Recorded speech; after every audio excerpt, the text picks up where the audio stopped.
जय श्री कृष्ण चैतन्य प्रभु नित्यानंद श्री अद्वैत गदाधर श्रीवासादि गौर भक्त वृंदा हरे Krishna Krishna Krishna Hare Hare Hare Ram Ram Ram Hare Hare Hare Krishna. Thank you for joining and welcome back. And we are on verse number 13, discussing what happened after Bhishma Dev blew his conch shell in verse number 12. That was the description in the previous session. So let's just see what is. There are two sections in um, the chapter 1 of Bhagavad Gita according to the Acharyas. So section A and section B. Section A is verse 1 to 27, which discusses about the introduction, which is the preparation for the war. And section B is 1.28 to 1.46 is Arjuna's doubts and lamentation. So in this section A, again there are three parts, verse 1 to 13 and 14 to 19 and 20 to 27. So in verse 1 to 13, and we are on the 13th verse today. So that discusses about that Sanjaya informs Dhritarashtra. In fact, Dhritarashtra asks these questions in the very first verse, that my sons and the sons of Pandu have assembled in the battlefield of Kurukshetra desiring to fight, and what did they do? So Sanjaya is informing that Dhritarashtra's eldest son Duryodhana is actually taking the appraisal of the relative fighting strength of the Pandavas and the Kuru army, and this is giving to his Acharya, his military art teacher, Dronacharya. And then some politics is being discussed. So Bhishma, he saw that this kind of discussions are going on in the battlefield and we have come here to fight, so let's fight. So in that spirit, Bhishma, the commander-in-chief of the Kurum army, he then loudly blows his conch shell, and then that gives a joy in the heart of Duryodhana that the war is now going to happen, and he was confident that the Kauru army is going to win this war. So Bhishma blew his conch shell in the previous verse, and now in this verse we see that after Bhishma blew his conch shell, everyone else started blowing their conch shell, drums, bugles, etc. And that had a tumultuous sound. So let's read the verse. So verse number 13, the Sanskrit goes as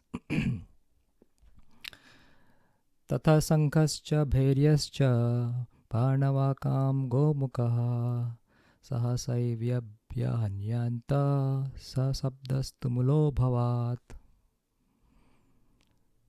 Sometimes reading Sanskrit verses like this third line, it is difficult to read. So Srila Prabhupada has done a very nice job here. He has separated out the verse for us. For example, Sahasa, all of a sudden, Eva, certainly, Abhyahanyanta, where simultaneously. So we can read it like this before pronouncing the entire verse, right? So that way it is clear to us.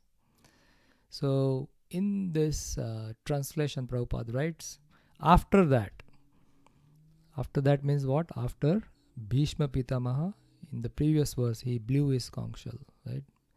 And that gives the heart of actually Duryodhana became very happy actually, hearing the sound of the conch shell which was blown by Bhishma Pitamaha.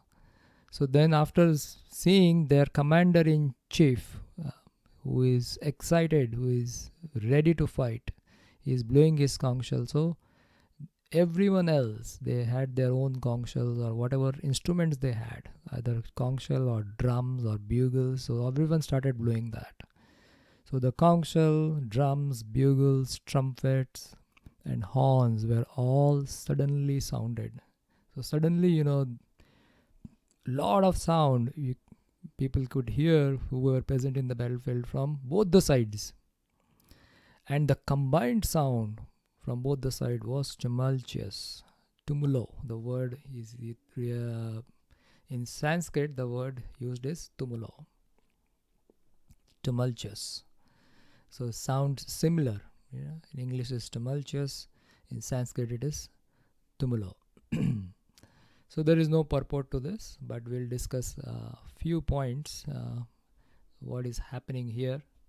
So immediately after everyone started blowing, the different warriors started blowing their conch shells and all these drums and bugles and trumpets and everything.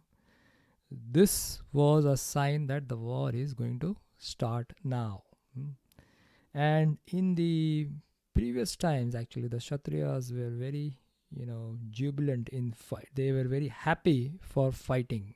They were looking for actually opportunities to fight.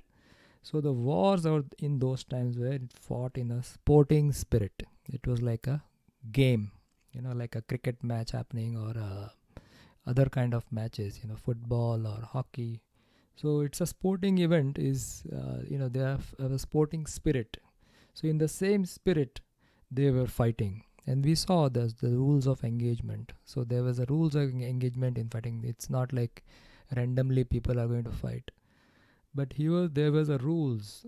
Based on the rules, they were supposed to fight.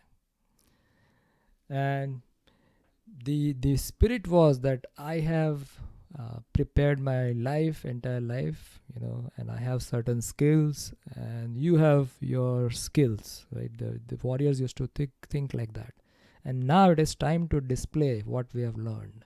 So in that spirit, they were fighting.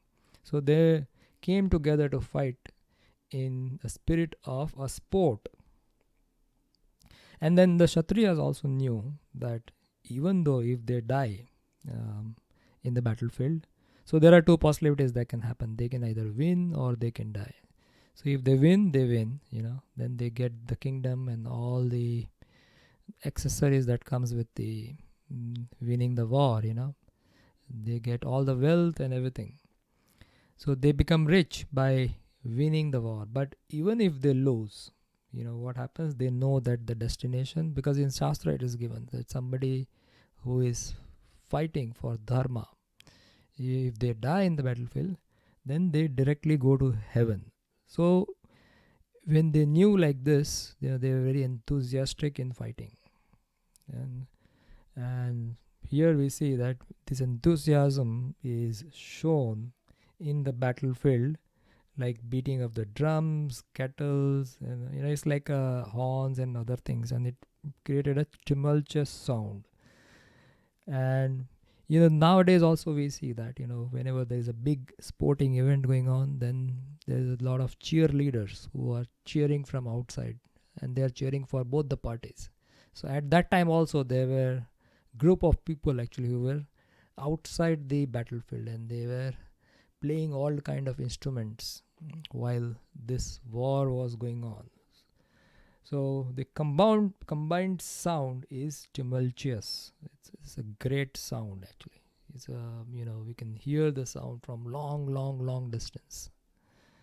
So that's pretty much it about this particular verse, and we'll continue our discussion from the next session, where we'll see Krishna is entering in the battlefield. The first time Krishna is being mentioned. So that's the time, all auspiciousness will begin in Srimad Bhagavad Gita. So with this, we'll stop here and we will continue our discussion in the next session. Thank you so much. Srila Prabhupada ki jai. Srimad Bhagavad Gita ki jai. Gaur Premanande Haribol.